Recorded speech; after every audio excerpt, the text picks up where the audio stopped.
everyone, how are you Scooby-Doo doing? My name is Dana and I love Scooby-Doo because I grew up with it and it's just a comfort film / program to this day. So come join this Scooby-Doo journey with me. Fun fact, in this episode, Daphne's surfboard has the same design as the Mystery Machine. This is technically the 9th episode of my podcast as the bonus episode doesn't count in the numbering. So you all may have noticed that my logo has changed. I'm still very excited about this. So I spoke to Josh from the Mindless Morning Show and they very nicely created my new logo for me. If you're looking for a show that you can just listen to and feel like you're listening into a pretty interesting conversation, then you should check it out. It's basically two guys, Nick and Josh, who mindlessly talk about all kinds of cool and normal things. I may not be doing them justice with how I've explained it, but if you're interested, you should definitely give them a listen.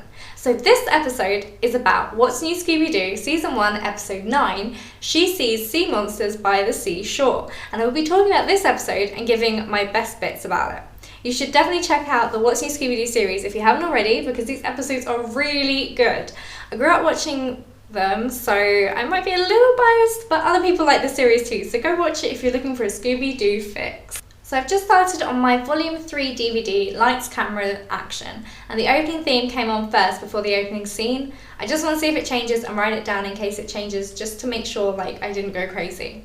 The opening scene, we see a family in the ocean. Their 2 children are swimming in the ocean while the parents are in their boat. All of a sudden the sea monster attacks them, it fades to black. We see the gang relaxing at the beach at the Granville Resorts in Faju Manu. We find out that the gang are on holiday here thanks to Daphne's father's company timeshare. We see Daphne ride a huge wave on her surfboard after being told to go back to the island by an islander. The sea monster chased Daphne and caused a bite in her surfboard. The family from before appear and tell Velma what happened to them in the opening scene. Also, just to add that the design on Daphne's surfboard looks like the same design as the Mystery Machine, which sadly we won't be seeing in this episode. But I like the little Easter egg. We then meet Sharky Tazo, who is the concierge guide and jack of all trades. Sharky tells them all about the sea monster and mentions that its name is Motoshandu.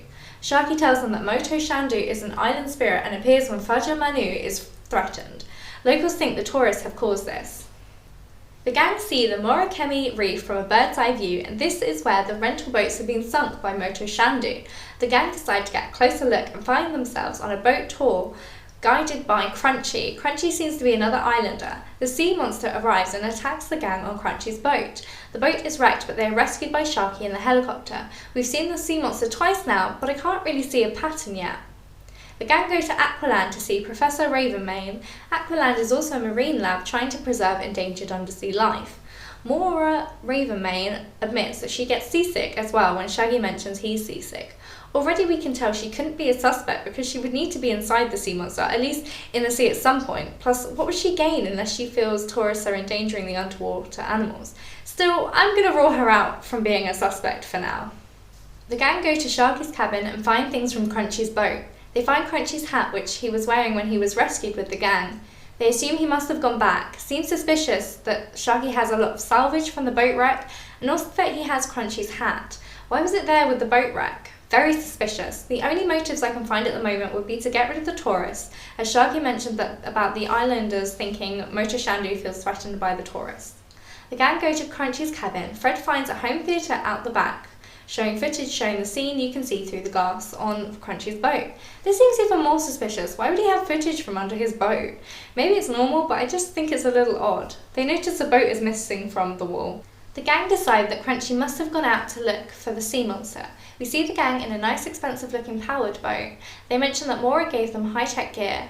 The sea monster attacks the gang in the boat and causes it to become a wreck. The gang tried to capture the sea monster, which leads to a chase scene. The gang get into the scuba gear to explore the ocean for clues. The gang find a graveyard of shipwrecks. Fred sets up a trap for the sea monster. Shaggy and Scooby complain about being live bait. Velma loses her prescription goggles and they are right where the monster is. This trope is an old and consistent one. The trap doesn't quite go to plan, but they do eventually capture the monster.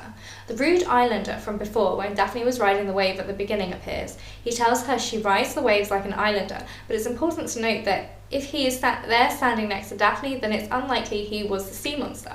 The only 2 people we don't currently see are Sharky, Crunchy, and I guess Maura, but I already ruled her out due to being seasick. The sea monster is just a miniature submarine with the sea monster cover. Who do you think the villain is? We're about to find out. And it's Crunchy. Are you confused and unsure of the motive? Don't worry, Velma will explain it. Crunchy is an ecology extremist, which means he wants to protect the turtles from mating grounds. But what about when the monster attacked them in the boat? Good question again, but Velma has an answer. There wasn't an attack. Crunchy used a video on a flat screen TV as the bottom of the glass boat. As Velma noticed that Crunchy's life jacket says Charles Granville. He is the owner of the Granville Resorts. We see the gang back at the villa. Daphne mentions that Aqualand are going to clean up the reef. The gang decide what they're going to do now that they can finally relax at the beach, when another family arrives to tell them that their timeshare is over and it's now their turn. That's rotten luck for the gang not being able to relax and have a vacation from the mysteries. One of the turtles climbs onto Scooby's head and he says, Scooby-Dooby-Doo. Okay, so that was the end of the 9th episode of What's New Scooby-Doo? She sees sea monsters at the seashore. My best bit was Daphne showing that mean Islander, who's boss. It was a nice bit of girl power, and also I loved seeing all the animals. The turtles were so cute, the orca was cute too, especially playing with Scooby and Shaggy.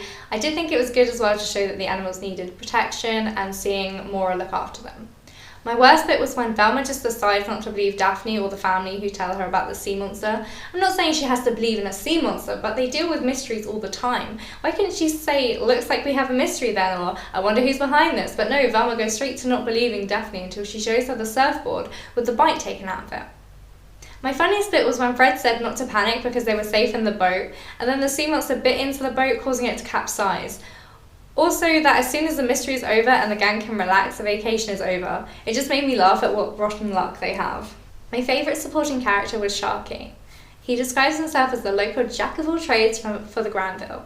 I just love the description he gave himself. He's also so helpful and nice to the gang. He tells them about Motoshandu and also takes them up in his helicopter to get a good look at the shipwrecks. Fun fact, for this episode, none of the gang were wearing their usual clothes. While they had their own unique colour schemes still, they were wearing the colours on different styles, such as beachwear and also scuba diving clothes. This is the end of my 9th podcast episode. Thank you for listening. I wonder if you thought the same as my best, worst and funniest bits. Was Sharky your favourite supporting character this episode? Whether you agreed or disagreed, I'd love to know your thoughts about this episode, and I may even feature them in my next episode. The next episode will be Season 1, Episode 10, A Scooby-Doo Christmas, so get ready to listen to the next podcast. I can't believe next episode is a Christmas episode when Halloween is this weekend.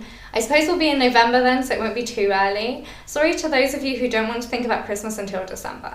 As Halloween is coming up this weekend, what are you doing for it? Send me a message if you have anything cool that you'll be doing for Halloween. I think I might watch Scooby-Doo and the Goblin King, and maybe watch a couple of other Scooby-Doo films that take my fancy. There's too many to choose from, to be fair. I hope, whatever you do this Halloween weekend, that you stay safe and you have a good time. There is a link in any of the episode descriptions to the transcript for that particular episode, or you can just go to my website and go to the blog page and pick the episode you want.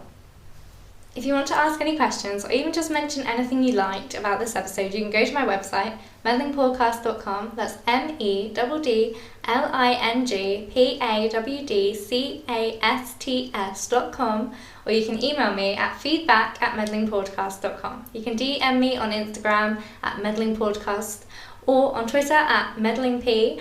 I'd love to hear any of your thoughts about Scooby-Doo, whether it's this episode, another episode, or Scooby-Doo in general. Thanks for listening and stay groovy!